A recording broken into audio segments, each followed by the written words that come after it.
In this interview, we chat with the director of Match, Sean McGinly, and lead actor, Austin Nichols. Funny and smart. Hi, Jennifer. Sorry it took me a day to write back. I'm out of town visiting family and haven't been checking the site. Hey, here's my email if you want to contact me directly. Hi, Jenny. It's Ian from the internet. LOL. What are you doing Saturday? Something with you, I hope. Was that what you expected? Yeah. It wasn't weird at all. I felt like I knew you. I felt totally comfortable with you. I've told you things I've never told anyone. And I love everything you are. When you said bye to me after our picnic, you seemed a little distant. I'm just not in the best place right now. I think we're better being friends. I'm actually not sure that we're that well matched. So I'm firmly in the friend zone. Maybe we could be friends with benefits. We're gonna reach the point of no return here soon. What just happened? I think it would be good for us to not speak for a little bit. I'm not in love with you. Fine. I don't know what's happening, but there's been an edge to things lately. Ian, why won't you call me? Can we please just forget today ever happened? Some of what we discussed got me thinking. Jennifer, something's been echoing in my head. I'm standing there practically naked, and you asked me to leave your house. I'm begging you to stop. I think you're damaged. I don't want you. Threw me away like I was nothing. You're crazy. You made me crazy. I'm not giving up on you. Ever. Well, Sean, Austin, thank you so much for the time. We just checked out some promotional clips, the trailer for Match. This is a very uniquely conceived film, one that I think a lot of people can relate to, especially these days, for better and worse. How did you come up with the concept? And Austin, how'd you guys link up? I'll go first. The concept's based on an experience I had maybe 10 years ago when I was doing a lot of online dating. And so I've exaggerated and switched it around for the film, but the spine of the film is pretty much what happened in my life. And it went on for much longer than it went on in the film. It went on for like a year and a half.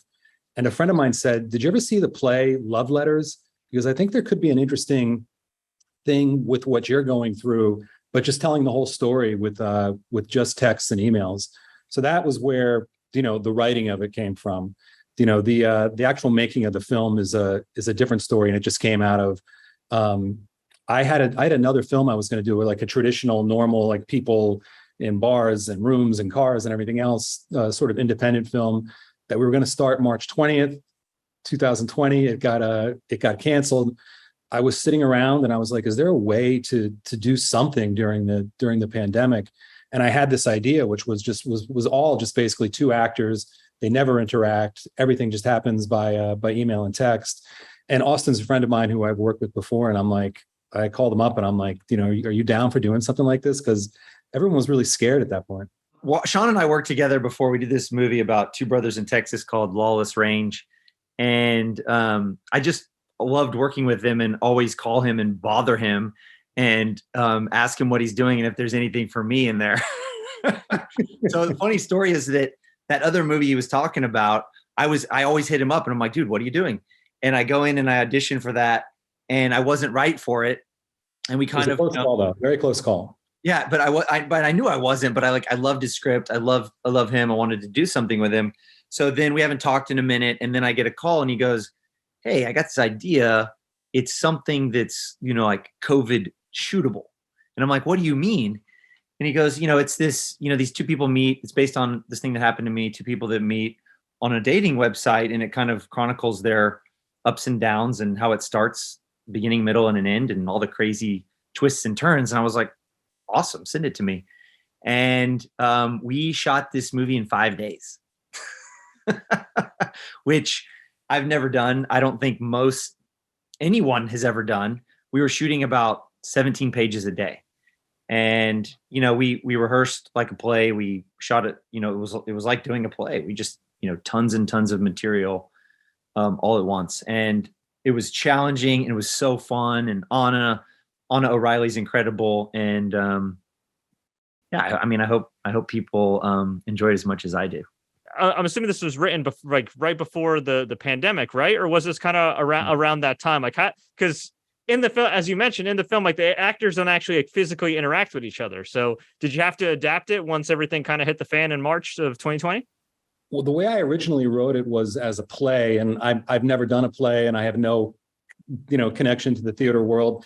It was just an idea I had. I kind of just wrote it just for fun, like maybe about 5 or 6 years ago. And what I envisioned was two people on either end of a stage and then a screen in between that kind of gives some visual aspect to the play.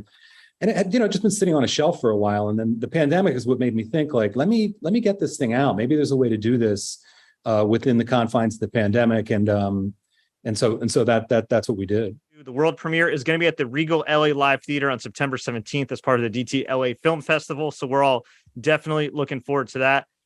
Austin, this is definitely something you haven't done before. Were there any challenges in terms of acting this out, especially having to say LOL out loud? That's a good one. Yes. I literally stood on my mark for the entire movie. And one of my favorite things I say to directors sometimes is, if you'll remember the famous scene from Butch Cassidy when Strother Martin asks Sundance if he can shoot, and he misses, and then he says, "Can I move?" And he, fires off 2 amazing shots, and he goes, "I'm better when I move." And I always say that to directors. I'm like, I don't think I'm not going to be very interesting, Sean. I mean, I'm standing here. I need to move. And he's like, It's okay. It's going to be okay. Trust me. We're going to do some interesting stuff with the camera. It's going to be great. And so it was different. It was challenging. But also, I ended up loving it. I loved, having such long scenes with Anna and really, doing, sort of big emotional work in some scenes in some places and having to, use my imagination in a way that I hadn't before, because literally there's just, green behind us and, this empty stage. So super challenging and super rewarding. Sean, from some of the material that I read as well, when you incorporated the motion graphics and everything, that was something that you hadn't done before. So in terms of using that technology, is that something we can expect in future work from you? I really hope not. It was really hard. And the thing is that, we shot it in 5 days, and then it was like a year and a half to finish the rest of everything else. And it's not that complicated. It was just that we had such a small budget. And we had a different concept at the beginning, which was that the actors would be standing in a space and we would create the space. So behind, on the green screen would be like Austin in his bedroom, Austin in a hotel room, in different sorts of places. And when we saw some tests of that, I didn't love the way it worked or the way it looked.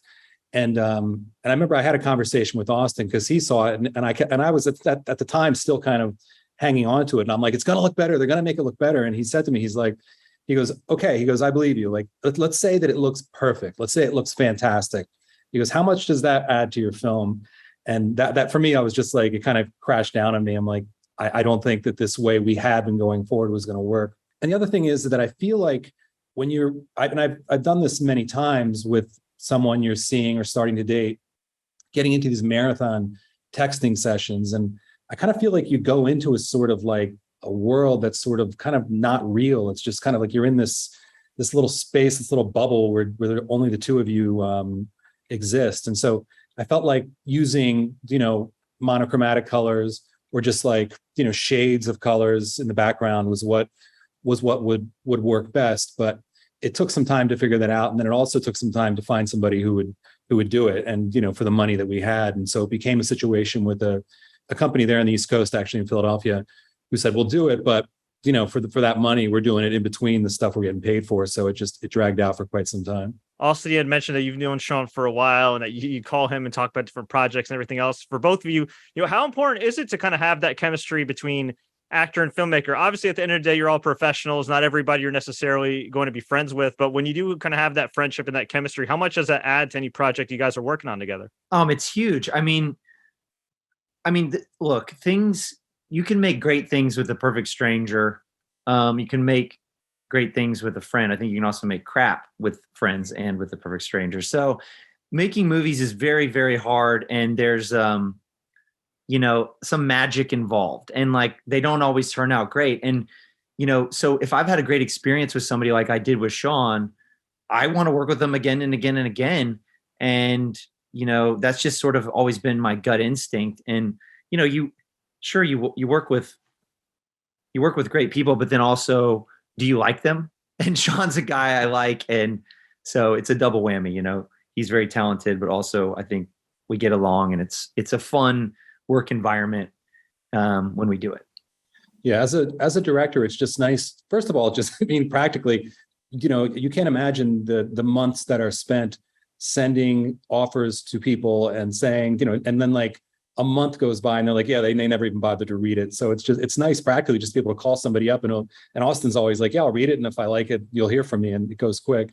And the other thing too is just when you're directing somebody, just I know that Austin knows that I like him and think he's talented, so I never worry that like what I'm saying might throw him off, or he'll be insulted, or I'll lose him. And so, and also he's really good. So like, you know, that's always the most important thing. Definitely. I've interviewed a lot of actors who have said, you know, hey, there's always ebbs and flows in the industry and everything else, but all of them seem to have some type of loyal fan base. You, my friend Austin, have a very loyal fan base. Of course, the Walking Dead universe, One Tree Hill, the list goes on and on. How does it feel to have so many people just so fiercely loyal to you and continue to support you in whatever you do? And I can't believe that that's even a real thing. And I know that that's there, but to hear you say that, you know, it makes me go, wow, like it's unbelievable. You know, it's so funny because you don't expect that. And then sometimes it also just sneaks up on you, and it happens after you're even done with the project. So it's such a strange reality.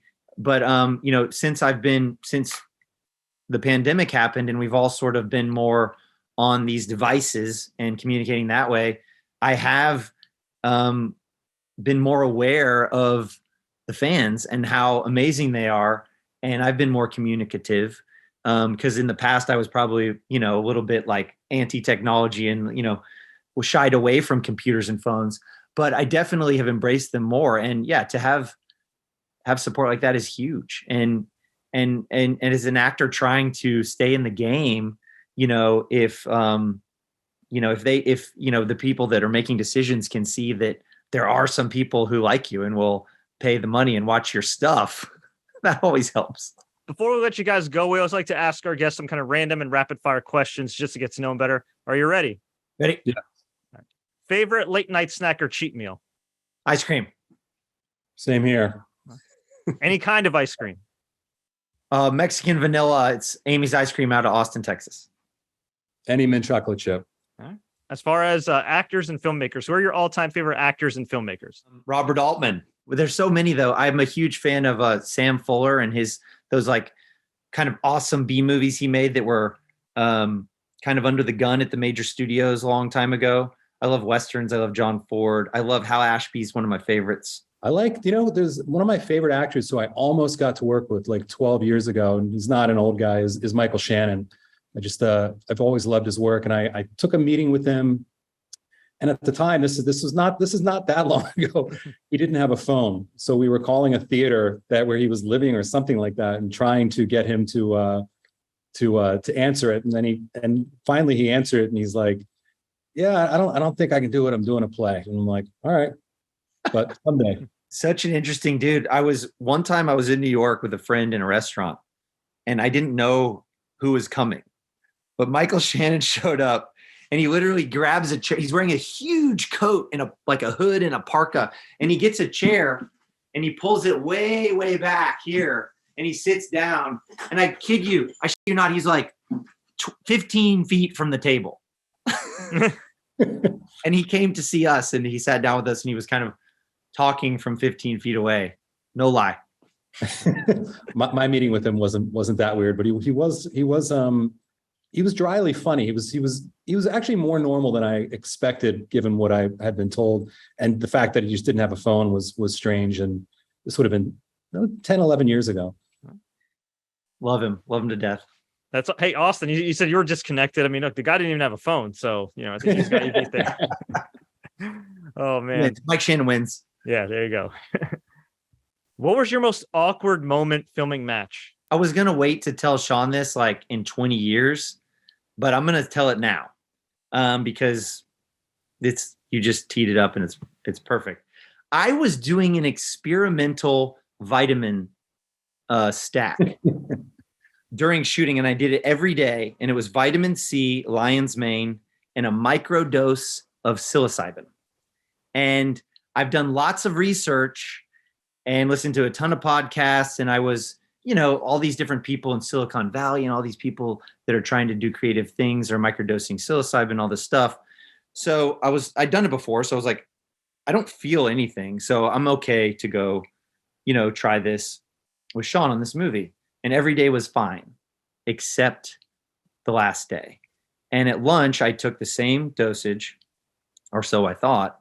And in the afternoon, I started not being able to remember my lines. Do you remember that, Sean? It was never bad. There was like, it was, the way I took it was, you guys had your lines nailed, like way more than I thought you were going to. And then the last day I felt like, well, they're burnt out, but it wasn't terrible. But in my interior monologue was, oh, this is going to get worse and worse and worse. And I'm going to be like, climbing the walls and like hiding in the closet. Right. So I was freaking out and going, I'm going to ruin Sean's movie. And I remember at one point I was like, just give me a minute. And I kind of like, everybody kind of like took a break, and I kind of walked over in the corner, took some breaths, and kind of went through the speech. It was a big speech. And I came back and got it, and we kept going. And I was like, oh, thank God. I was so terrified. Anyway, long story short, I will never, ever microdose at work ever again. I never would have known. Hey, it worked out. And look, you're trying to be healthy. You're biohacking. We can respect that. It's just, And any awkward moments for you, Sean? I didn't really have an awkward moment. It just, whenever you direct a film, it's so intense that literally, like the roof could cave in, and I would just be like, all right, guys, we got to move over here. It's just, there's no, nothing phases me. I could, anything could happen. I'm like a bulldozer. What's your best piece of advice for success? I think it sounds cheesy and kind of like overdone, but like set goals and really like say, look, I want to get this accomplished this year, and I want to have this accomplished within 5 years, and this within 10. And if you write that down and you go back and look at it, you will kick yourself in the ass, because you will go, I've done nothing with my life. Like things like that really, really seem to work. I'd also say, get good sleep and exercise and good food. And maybe 10 or 12 years ago, I was going through a difficult time, and I began asking old people, anyone in my life who was old, I'm like, I said to everyone, I'm like, I know there's no secret to life, but if there is a secret, like, what's the secret? And so I got a lot of different answers, but the best two were, one was endure, and the other one was accept what is. So I think those are good pieces of advice for success as well. Why should people watch Match? The big thing for me is that, like, when we were filming it, and also when we were putting it together, it occurred to me, I'm like, man, if I had made this film, of all the films I've made, like, this is the one I would like to see. So I think anyone that's ever dated or online dated, I think it's an opportunity to really, it's a voyeuristic experience, I think, where you can, like, I'm a voyeur. And so I would love to be able to listen in on people's texts and emails and stuff like that. So it's a chance to really do that. And I think it does say a little something about trying to meet somebody, right now. It's dark in a dark way, but I think it does say something about it. No, it's extremely timely. I mean, all my friends are on dating websites. I mean, everybody that's not married obviously is doing this. And it's in our culture. It's what we've evolved into, and it's what's happening. And, in this, without spoiling anything, this, Ian and Jennifer in this movie, they go through it, and it gets very real, and their flaws are on display for both of them. They are out there 100%. They're not hiding anything. And I do think, I don't want to say anything, but I do think there's a nice, message at the end for, how we sort of treat our fellow humans and how we can all be a little better. Well said. Well, we appreciate the time. It was a pleasure to talk to both of you. Before we let you go, where can we find you two online, and where can we find you next? I mean, my stuff's Austin Nichols on all the gadgets and all the apps, so you can find me there. I'm on everything Sean McGinley, but it's McGinly, not LEY. So website, Twitter, all that stuff. Although I don't do much Twittering. It's mostly just I do updates on my website. And what's next is I have 10 things ready to go, man. It's just finding the money and finding the elements and putting it all together.